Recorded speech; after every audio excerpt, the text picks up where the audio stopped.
कहते हैं दिल्ली का रास्ता यूपी से होकर जाता है और बीएसपी सुप्रीमो मायावती उसी यूपी की 2 बार नहीं 4 बार मुख्यमंत्री रह चुकी हैं। मगर इस बार के विधानसभा चुनाव में यूपी की जनता ने मायावती की पार्टी की जो हालत की उसे देखकर तो जैसे बीएसपी बौखला सी गई है। नतीजों के बाद मायावती ने पहले तो इस हार के लिए मीडिया और मुसलमानों को जिम्मेदार ठहराया और अब आरोप लगा रही हैं कि बीजेपी आरएसएस ने बीएसपी कार्यकर्ताओं से वादा किया था कि मायावती को राष्ट्रपति बनाया जाएगा।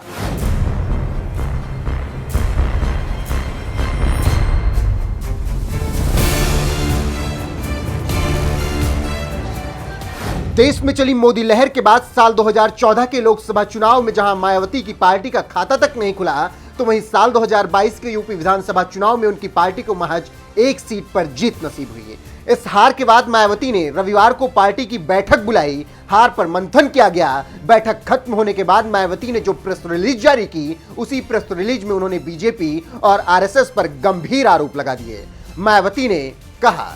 इस चुनाव में बीएसपी को कमजोर और खत्म करने के लिए बीजेपी ने भी एक सोची समझी रणनीति और साजिश के तहत अपने आरएसएस संगठन के जरिए इस बात को हमारे लोगों के बीच काफी गलत प्रचार करवाया कि यूपी में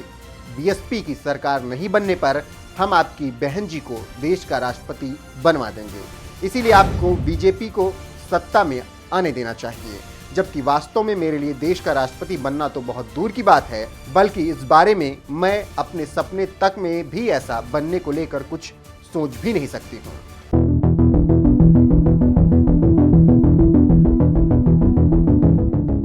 बीएसपी सुप्रीमो मायावती ने पार्टी के संस्थापक कांशीराम का जिक्र करते हुए कहा, बहुत पहले ही मान्यवर कांशीराम जी ने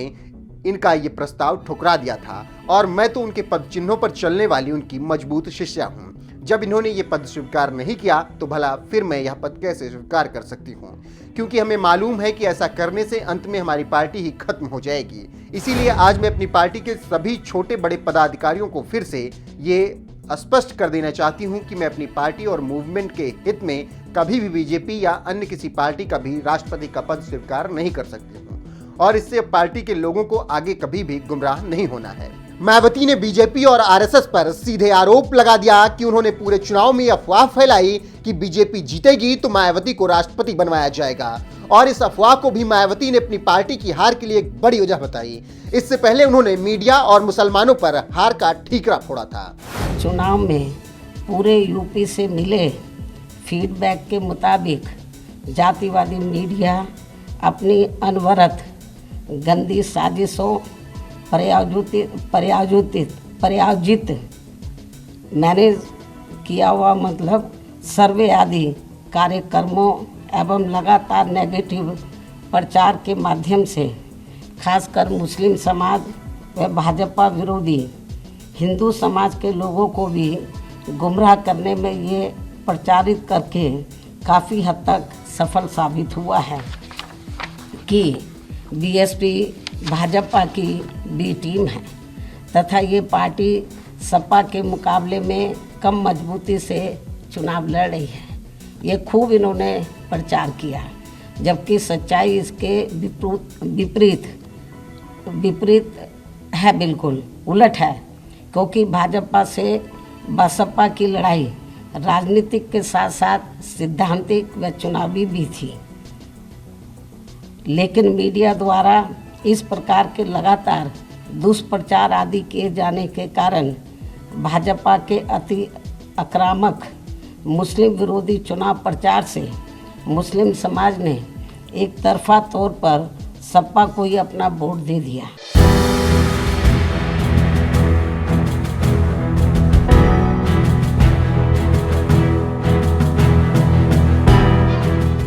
आपको बता दें कि इसी साल 24 जुलाई को मौजूदा राष्ट्रपति रामनाथ कोविंद का कार्यकाल खत्म हो रहा है। ऐसे में जल्द ही देश में राष्ट्रपति चुनाव हो सकता है। यही वजह है कि मायावती ने बीजेपी और आरएसएस पर आरोप लगाया है कि पूरे चुनाव में उन्होंने अफवाहें फैलाई कि बीजेपी के जीतने पर मायावती को राष्ट्रपति बनवाया जाएगा और इस अफवाह को मायावती ने अपनी हार की एक बड़ी वजह भी बताई है। साथ ही रविवार को पार्टी की बैठक के बाद ये भी साफ कर दिया गया कि वो सपने में भी राष्ट्रपति बनने के बारे में नहीं सोच सकती और अपना पूरा ध्यान पार्टी को मजबूत करने में लगाएंगे। बहरहाल मायावती के इस दावे पर आपका क्या कुछ कहना है? क्या वाकई बीजेपी और आरएसएस मायावती को राष्ट्रपति बनवाना चाहती थी? अपनी राय कमेंट कर हमें जरूर बताएं। साथ ही चुनावी हार के बाद मायावती ने क्या कुछ कहा था, आइए आपको विस्तार से सुनाते हैं। यूपी का वर्तमान चुनाव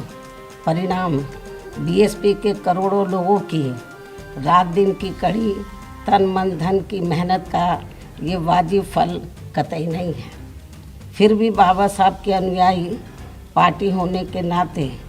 इस पार्टी के लोगों को अपनी हिम्मत कतई नहीं हारना है,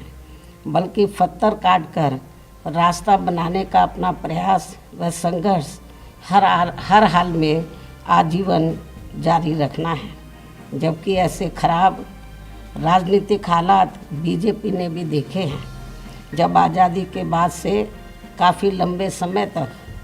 देश में राज करने का मौका यहाँ की जनता ने इनको नहीं दिया था, बल्कि यूपी में भी सन 2017 से पहले भाजपा की स्थिति यहाँ कोई खास अच्छी नहीं थी। और अब इसी प्रकार कांग्रेस पार्टी भी लगभग उसी हालत से गुजर रही है जिस खराब हालत से पहले भाजपा गुजर चुकी है। इसलिए कल आए चुनाव परिणाम आगे के लिए सबक जरूर है, जिसके परिप्रेक्ष्य में यहाँ मैं ये कहना जरूरी समझती हूँ कि चुनाव में पूरे यूपी से मिले फीडबैक के मुताबिक जातिवादी मीडिया अपनी अनवरत गंदी साजिशों प्रायोजित मैनेज किया हुआ मतलब सर्वे आदि कार्यक्रमों एवं लगातार नेगेटिव प्रचार के माध्यम से खासकर मुस्लिम समाज व भाजपा विरोधी हिंदू समाज के लोगों को भी गुमराह करने में ये प्रचारित करके काफ़ी हद तक सफल साबित हुआ है कि बीएसपी भाजपा की बी टीम है तथा ये पार्टी सपा के मुकाबले में कम मजबूती से चुनाव लड़ रही है। ये खूब इन्होंने प्रचार किया, जबकि सच्चाई इसके विपरीत है, बिल्कुल उलट है।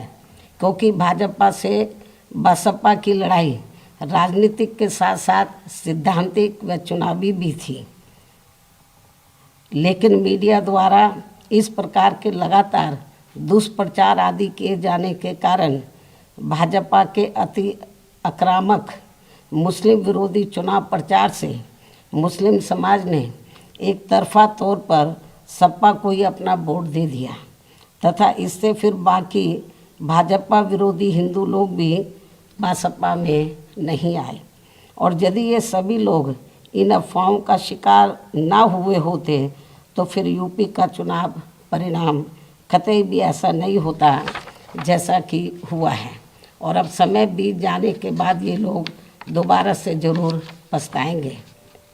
लेकिन इससे ये स्पष्ट है कि मुस्लिम समाज का वोट यदि दलित समाज के साथ मिल जाता, जैसा कि बंगाल के चुनाव में टीएमसी के साथ मिलकर भाजपा को धराशायी करने का चमत्कार परिणाम दिया था, तो फिर वैसे ही परिणाम यहाँ भी दोहराए जा सकते थे। साथ ही ये लोग हमेशा इस तथ्य को ऐन वक्त पर भूल जाते हैं कि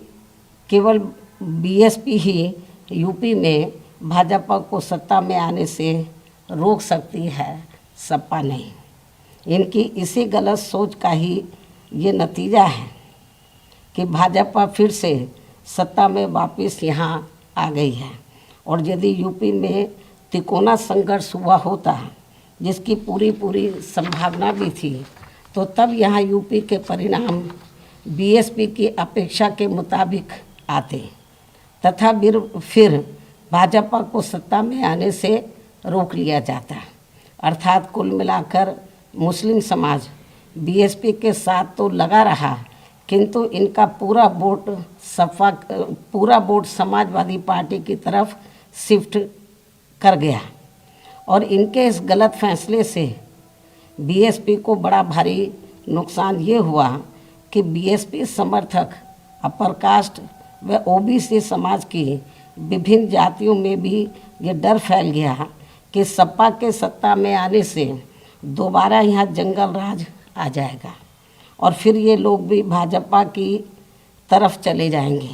इस प्रकार से भाजपा को हराने के लिए मुस्लिम समाज ने बार बार आजमाई हुई पार्टी बीएसपी से ज़्यादा सपा पर भरोसा करने की बड़ी भारी भूल की है, जिसकी सज़ा बीएसपी को मिली है। यह काफ़ी कड़वी व सीख लेने वाली भी है।